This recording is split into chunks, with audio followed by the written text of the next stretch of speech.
Hello everybody, welcome back to HardReset.Info channel. In today's video, I'll show you how to reset your XIAOMI Smart Band 10.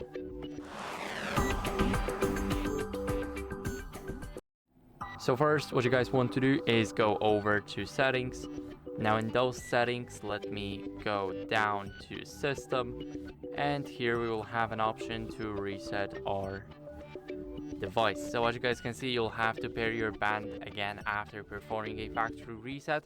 So make sure that you lose everything from your band here, and basically you will have to connect it to your device back again after factory resetting it.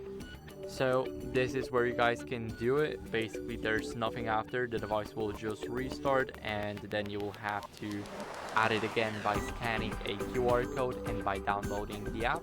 So that's it. I hope this video helped you, and if it did, then leave a like, sub, and a comment, and I'll see you in the next one.